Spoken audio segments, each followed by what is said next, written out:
325장입니다.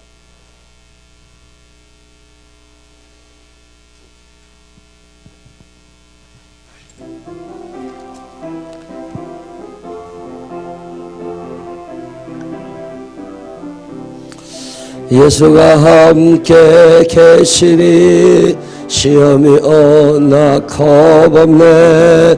기쁨의 근원 되시는 예수를 위해 삽시다. 날마다 주를 섬기며 언제나 주를 기리고 그 살아가네 살면서 딴 길로 가지 맙시다. 이 세상 사는 동안에 주 이름 전파하면서 무한한 복락 주시는 예수를 위해 삽시다. 날마다 주를 섬기며 언제나 주를 기리고 그 살아가네 살면서 딴 길로 가지 맙시다. 이 세상 친구 없어도 예수는 나의 친구니 불의한 일을 버리고 예수를 위해 삽시다. 날마다 주를 섬기며 언제나 주를 기리고 그 살아가네 살면서 딴 길로 가지 맙시다. 주께서 심판하실 때 잘했다 칭찬하리니 이러한 상급 받도록 예수를 위해 삽시다. 날마다 주를 섬기며 언제나 주를 기리고 그 살아가네 살면서 딴 길로 이 세상 사는 동안에 이 세상 사는 동안에 주 이름 전파하면서 무한한 복락 주시는 예수를 위해 삽시다. 날마다 주를 섬기며 언제나 주를 기리고 그 살아가네 살면서 딴 길로 가지 맙시다. 이 세상 친구 없어도 예수는 나의 친구니 불의한 일을 버리고 예수를 위해 삽시다. 날마다 주를 섬기며 언제나 주를 기리고 그 살아가네 살면서 딴 길로 가지 맙시다. 주께서 심판하실 때 잘했다 칭찬하리니 이러한 상급 받도록 예수를 위해 삽시다. 날마다 주를 섬기며 언제나 주를 기리고 그 살아가네 살면서 딴 길로 가지 맙시다. 아멘. 사도신경으로 신앙 고백하겠습니다. 전능하사 천지를 만드신 하나님 아버지를 내가 믿사오며 그의 아들 우리 주 예수 그리스도를 믿사오니 이는 성령으로 잉태하사 동정녀 마리아에게 나시고 본디오 빌라도에게 고난을 받으사 십자가에 못 박혀 죽으시고 장사한 지 사흘 만에 죽은 자 가운데 저다이 살아나시며 하늘에 오르사 전능하신 하나님 우편에 앉아 계시다가 저들이로서 산다와 누군가를 심판하러 오시리라. 성령을 믿사오며 거룩한 공회와 성도가 서로 교통하는 것과 죄를 사하여 주시는 것과 몸이 다시 사는 것과 영원히 사는 것을 믿사옵나이다. 아멘. 오늘은 사도행전 9장 32절부터 마지막 절까지 읽겠습니다.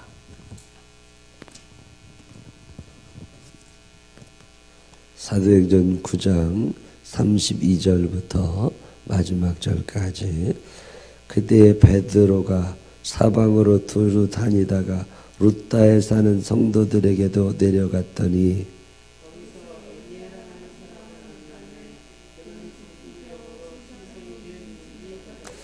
베드로가 이르되 에니야야 예수 그리스도께서 너를 낫게 하시니 일어나 내 자리를 정돈하라 한데 곧 일어나니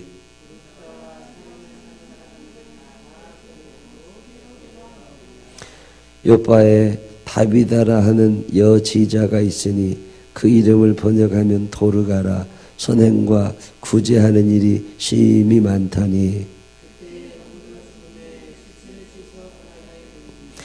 루다가 요바에서 가까운지라.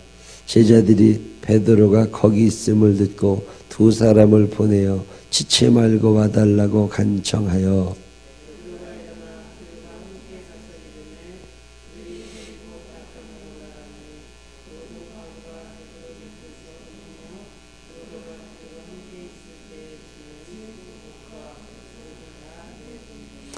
베드로가 사람을 다 내보내고 무릎을 꿇고 기도하고 돌이켜 시체를 향하여 이르되 다비다야 일어나라 하니 그가 눈을 떠 베드로를 보고 일어나 앉는지라.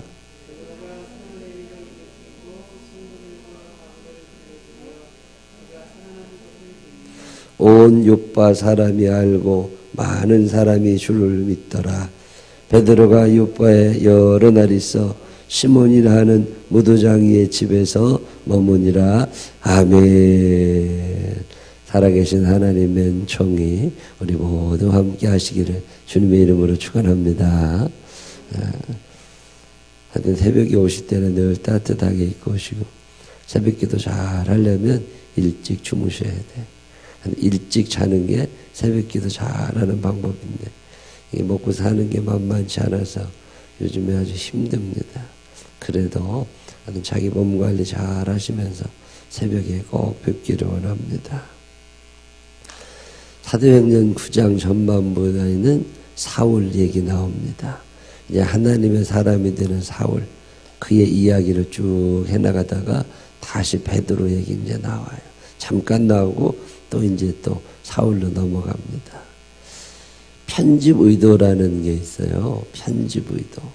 신문도 편집장이 최고죠. 이걸 어디다 배치할 거냐, 이 기사를 1면에 배치할 거냐, 2면에 배치할 거냐, 아니면 저 뒷장에다가 놓을 거냐, 그거는 어떤 의도가 있습니다. 얼마 전에도 보니까 정치적으로 혼란스러울 때는 연예인들 무슨 사고가 하나씩 터져서 그게 아마 서로 그걸 감추려고 하는 거다. 아니다. 어떻게 매번 그럴 수 있냐. 그거는 불가능하다. 그런 것 갖고 서로 싸우고 얘기해대고 편집 의도가 있다 없다 그런 얘기 하는 것을 들었습니다. 성경도 성령께서 성경을 쓴 어떤 사람에게 말씀을 주셔서 그가 이 말씀을 쭉 적어갈 텐데 누가라는 사람이 사도행전과 누가복음을 씁니다. 누가라는 사람은 베드로를 따라다니는 사람이 아닙니다. 누가는 바울 목사님의 주치의 같은 사람이에요. 바울 목사님이 몸이 그렇게 건강한 사람이 아닙니다. 눈도 별로 안 좋았다고 그러고 또 간질이 조금 있었다는 사람도 있어요. 뭐 스트레스는 많고 해야 될 일은 많고 도와주는 사람 죽고 아주 힘들게 사는 그 몸을 잘 관리해주고 다니던 사람이 누가라는 사람이다. 누가가 유대인이었겠느냐? 아니라는 거죠. 이방인. 지금 우리나라로 이야기하면 외국인 노동자.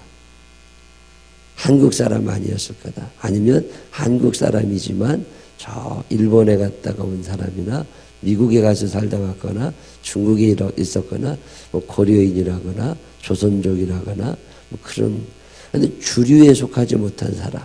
그 사람이 누가. 이 누가라는 사람에게는 데오빌로라고 하는 선생님이 계셨습니다. 누가가 의사였다니까. 요즘은 의사들이 잘 나가고 좋은 직업이라고 그러지만 돈도 많이 번다고 그러지만 옛날 의사들은 천직입니다. 옛날 의사는 백정이나 비슷한 사람들이었어요. 의사는 대우받지 못하던 사람들. 옛날에는 지금 이제 우리나라 남 이발소 있잖아요. 남자들 이발소가 이제 사인볼이 돌아가잖아요. 이렇게 돌아가는데 거기에 보면 하얀색 있고 파란색도 있고 빨간색도 있고 그런 색깔이 돌아가잖아요. 근데 그 흰색이라고 하는 게 붕대를 나타내는 색입니다. 그 왜 붕대를 나타내느냐?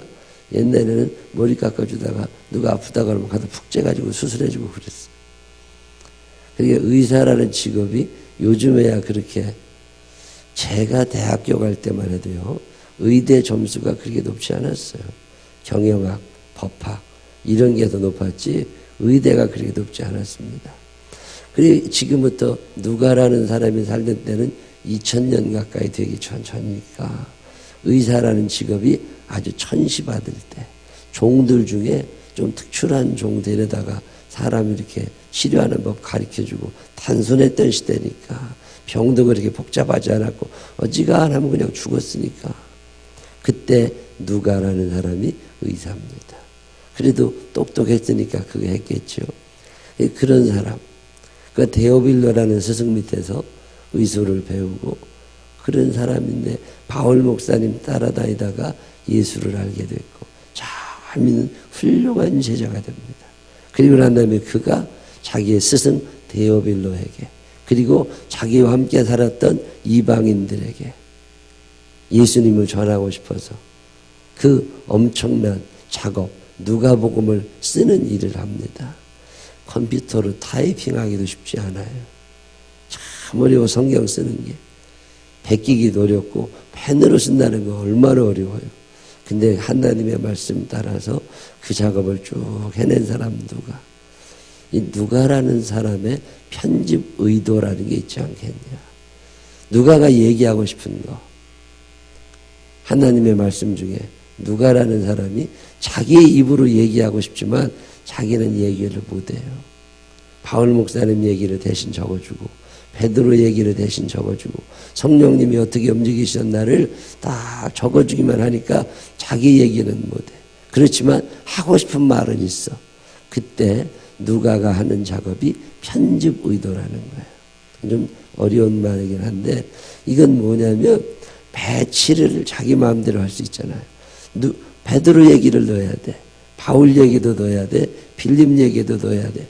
다 넣기는 넣는데 편집을 할 때 다 써놓은 다음에 누가 베드로 얘기를 여기다 넣고 바울 얘기를 여기다 넣고 그건 누가 마음대로 하죠. 물론 하나님의 인도하심 따라서. 그때 누가가 자 이제 사도행전 9장을 만들어 가는데 사도행전 9장을 쭉 쓸 때 처음에 사울 얘기를 쭉 썼다가 갑자기 베드로 얘기를 써요.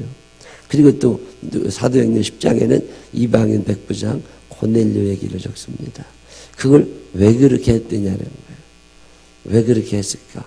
그냥 베드로 얘기 다 하고 사울 얘기 다 하고 그러면 되지. 뭘 하다가 말고 갑자기 사울 넣었다가 베드로 넣었다가. 그 당시 사는 사람들에게 있어서 유대인들에게 있어서 이방인은요 참 같이 밥 먹고 싶지 않은 사람들입니다. 뭔가 격이 다르다고 생각하는 사람들. 우리나라 지금은 좀 덜하지만 처음에 조선족들이 우리나라에 들어오고 저 베트남, 몽고, 캄보디아, 저 파키스탄 이런 데서 외국인 노동자들이 막 들어올 때 얼마나 사람 같지 않게 봤잖아요. 천시하고 지금도 마찬가지입니다. 뭐 그럴 때에 누가라고 하는 사람이 생각을 하는 거예요. 아니다. 복음이라고 하는 것은 누구에게나 똑같이 적용이 되는 거고 하나님의 나라는 이방인과 유대인의 구분이 없는 거다. 그래서 그 얘기를 하고 싶은 거예요. 그래서 사울이라는 사람을 이방인의 사도로 세우고 베드로라는 사람을 유대인의 사도로 세우신 하나님. 그 하나님은 이방인도 사랑하시고 유대인도 사랑하시고 부유한 자도 사랑하시고 가난한 자도 사랑하시고. 이 당시에 누가복음이 쓰여지고 사도행전이 쓰여지던 이 당시에 사람들의 머릿속에는 돈 많으면 의인이고 돈 없으면 죄인이고, 이런 시대, 돈 많은 사람은 천국 가고 가난하면 지옥 가고, 이런 생각하던 시대, 유대인은 천국 가고 비유대인은 지옥 가고, 이렇게 생각하던 시대, 그 시대에 그게 아니라고 말하기가 얼마나 힘들겠어요. 유대인이 그런 얘기하는 건 괜찮아요. 근데 이방인 된 사람이 그런 얘기를 어떻게 하느냐고. 그때 그 이야기를 하던 사람이 누가라는 사람이에요. 누가복음도 읽어보면 누가복음의 관점, 누가복음이 제일 관심 가지고 있는 사람들은 가난한 사람, 과부들, 병든 사람들, 천대받던 사람들, 환자들, 그런 사람들입니다. 의사였으니까. 사도행전에도 보면 그런 관심이 참 많이 나오는데 그게 누가복음 9장에 보면 나옵니다. 베드로 얘기를 쭉 하지 않고 베드로와 사울을 두는 거예요. 사람들은 유대인과 이방인을 같이 생각하지 않습니다. 근데 하나님은 그렇게 생각하지 않으신다는 거예요. 이방인이나 유대인이나 다 하나님의 자녀들이라는 거죠. 오늘 성경의 관심이 어디에 있는데 특별히 누가복음 사도행전의 관심은 유대인에게 있지 않습니다. 마태복음을 여러분이 1장부터 28장까지 자세히 읽어보시면 마태복음의 관점은 유대인에게 가 있습니다. 유대인, 너 유대인들, 너 하나님의 율법을 아는 사람들, 너 모세 율법을 알고 하나님의 법을 아는 사람들, 너놈들 똑바로 믿어야 돼. 이런 얘기가 마태복음 전반적으로 흐르는 얘기라면 누가복음에는 이방인들, 외로운 사람들, 가난한 사람들, 당신들 실망하지 마세요. 당신들에게는 예수님이라는 분이 계십니다. 그 예수님이 여러분을 위하여 이 땅에 오셔서 십자가에 달려 돌아가셨습니다. 그분을 믿으면 당신도 구원받을 수 있습니다. 이런 굉장히 부드러운 얘기가 나옵니다. 성경을 읽을 때 단어, 글자로 읽지 말고 그 의미가 다가오고 그 액센트가 다가올 수 있으면 얼마나 좋겠어요. 나는 우리 교회 교인들이 성경 자꾸 읽으라고 얘기를 제가 하는데 그 자꾸 읽다 보면 그 높낮이가 들립니다. 그 마태가 하고 싶었던 얘기가 들려요. 누가가 하고 싶었던 얘기가 들립니다.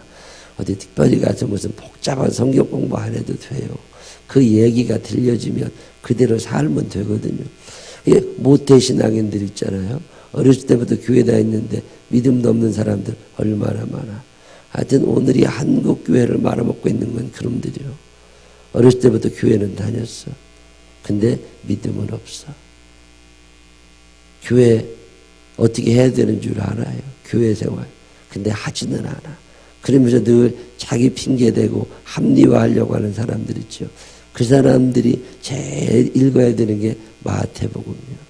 화해했을진저 이 독사의 자식들아, 누가 너희를 가리켜 하나님의 아들이라고 그러느냐.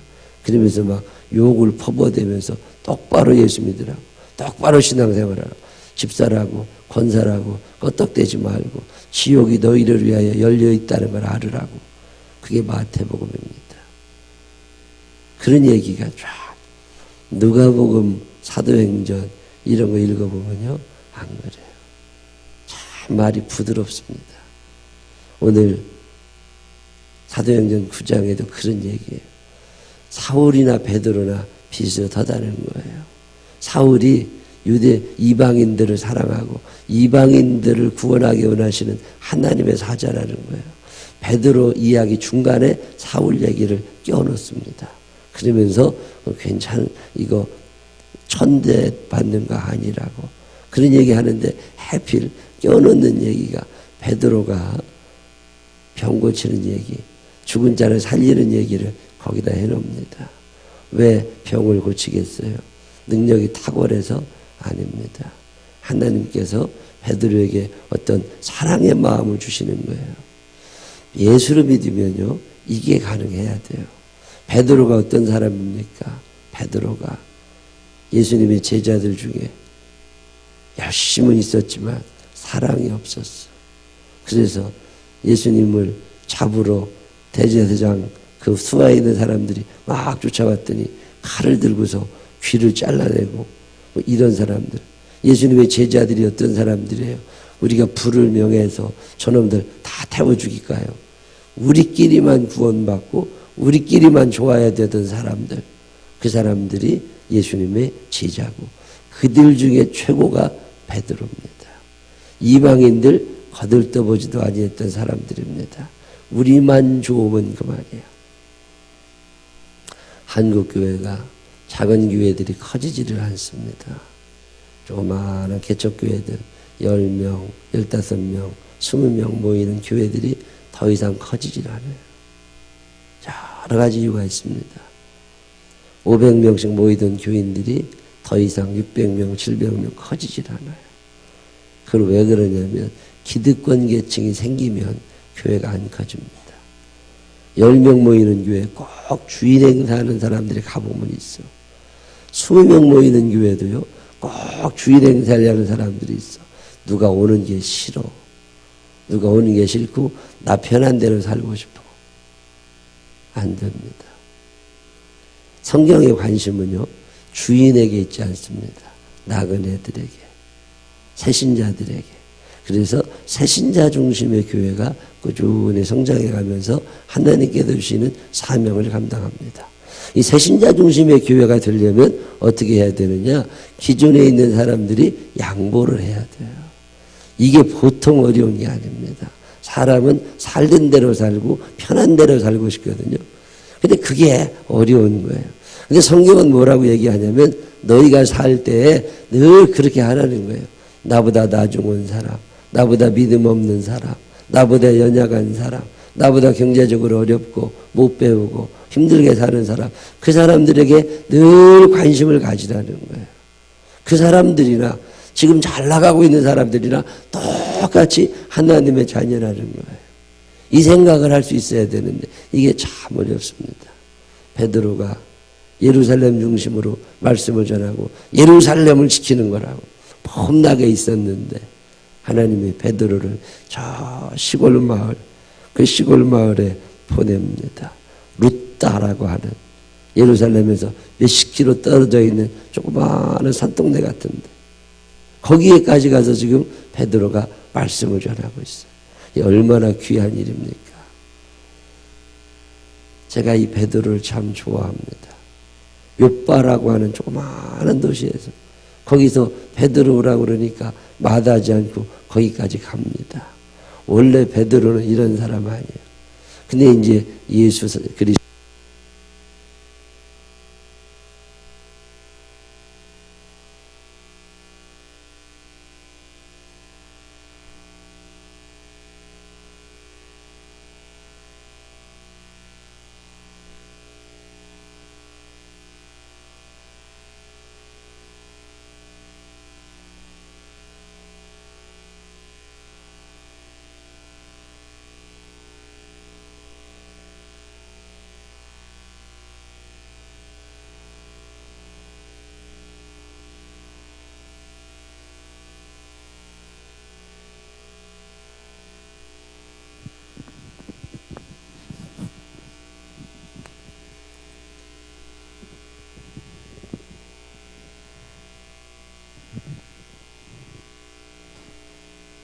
예수 믿는 사람들은 보는 게 다른 사람들입니다.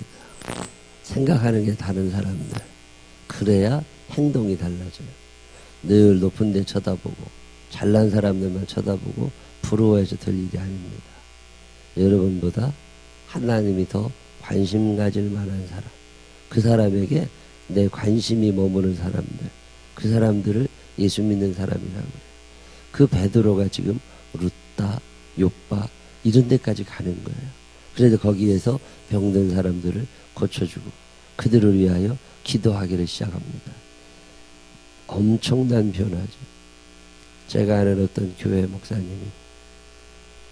참 훌륭하고 존경받던 분인데 그분이 은퇴를 하셨어요.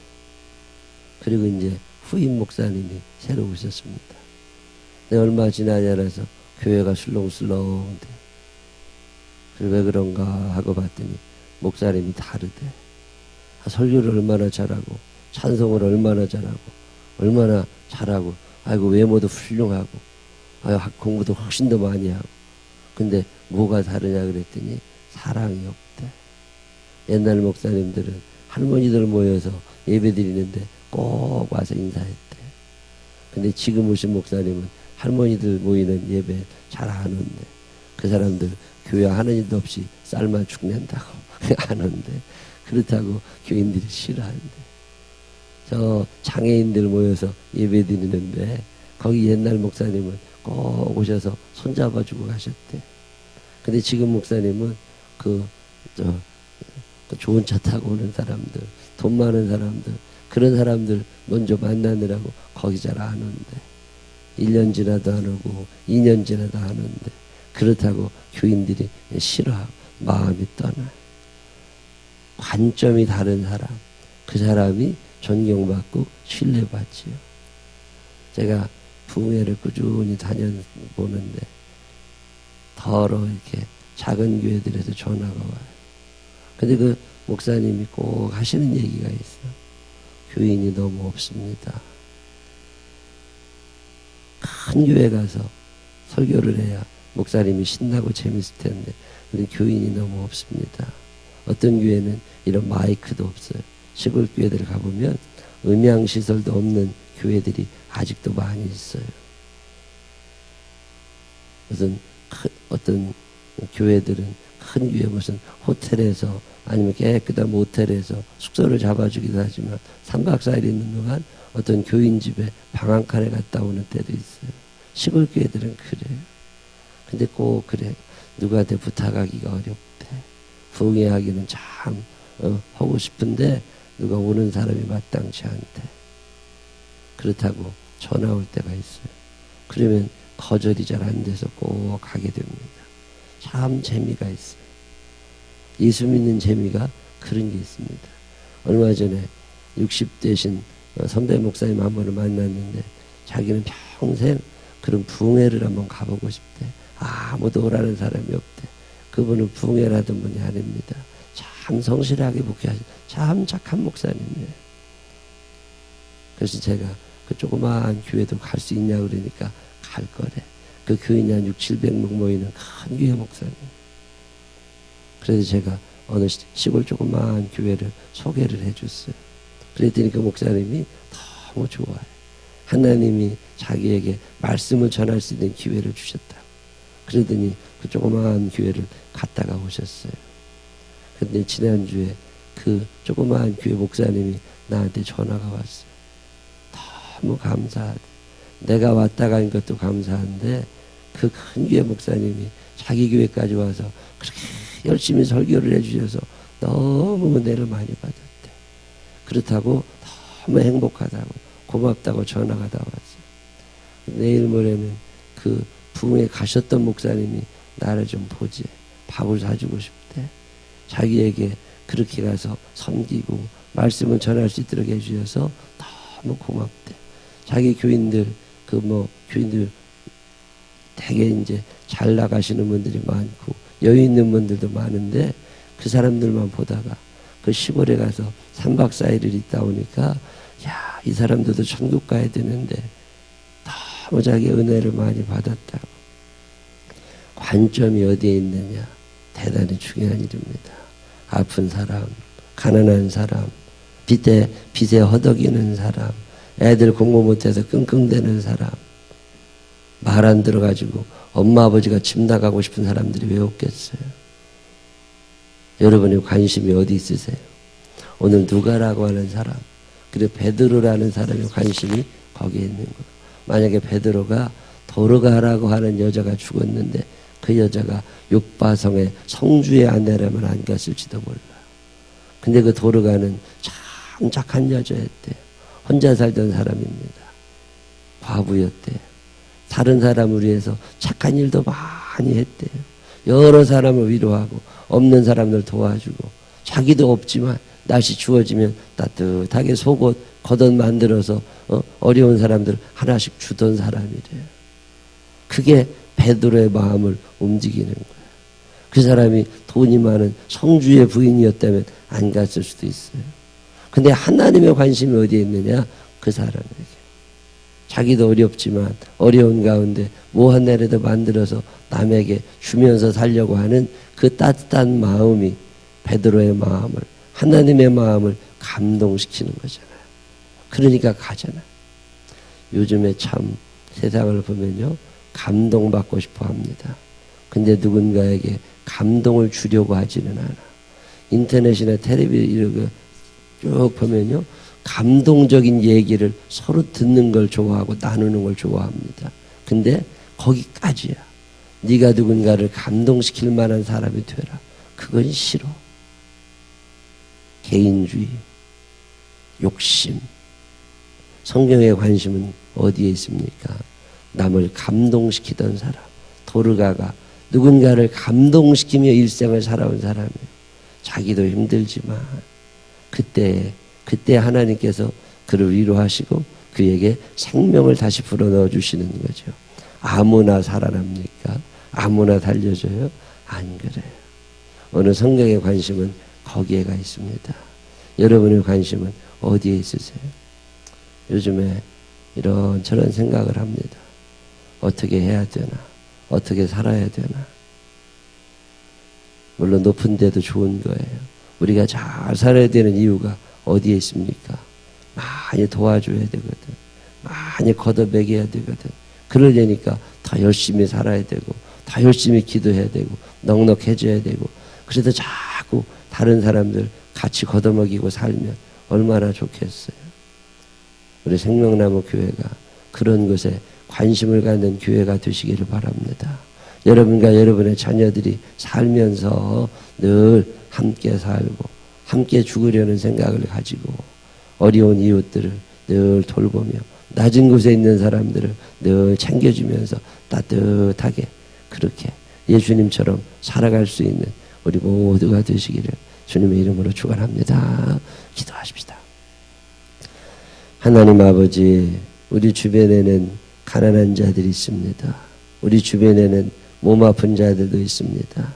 우리 주변에는 경제적으로 너무 힘들고 어려운 사람이 있습니다. 취직이 안 되고 무엇을 해야 될지 답답하고 몸은 아프고 하나님 도와줘야 될 사람은 점점 많은데 우리는 언제까지나 게으름 속에 있어야 됩니까? 하나님께서 나를 통하여 그들을 돕기 원하신다는 사실을 깨닫게 하여 주시옵시고 우리들이 그들에게 관심을 가지게 하시고 그들을 도우며 살아갈 수 있는 우리의 형제, 우리의 친척, 우리 교인들 더불어 살아갈 수 있을 만한 능력의 사람들 되게 하여 주시옵소서. 끌려다니는 사람, 도움받는 사람보다는 도와주는 사람 되게 하여 주시옵시고 그만큼 지혜롭고 실력도 갖출 수 있도록 인도하여 주시옵소서. 베드로가 요파까지 갑니다. 우리도 이제 예루살렘을 떠나서 누군가에게 찾아가서 하나님의 사랑을 전하며 살아갈 수 있는 우리들 되게 하여 주시고 우리의 관심이 늘 그런 곳에 머물게 하여 주시옵소서. 도우실 줄로 믿사옵고 예수님 거룩하신 이름으로 기도드렸습니다. 아멘. 325장 예수가 함께 하시니 시험이 연약하옵네. 예수가 함께 계시니 시험이 연약하옵네. 이 찬양 하신 후에 여러분 연말인데 여러분이 한 번쯤 도와주고 싶은 사람 있는지 한 번쯤 바라봐야 될 사람들이 있는지 허우대는 멀쩡해도 속 터져 사는 사람들은 한둘 아닙니다. 주변을 돌아보시면서 그분들을 위해서 기도하다가 각자 돌아가시길 바라고 오늘 주일학교 선생님들은 특별히 애들 중에 엄마 아버지가 예수 안 믿는 애들 그런 애들 또 엄마 아버지가 직장 다니느라고 애 팽개쳐놓고 사는 분들 위해서 또 나오셔서 열심히 기도해 주시기를 바랍니다.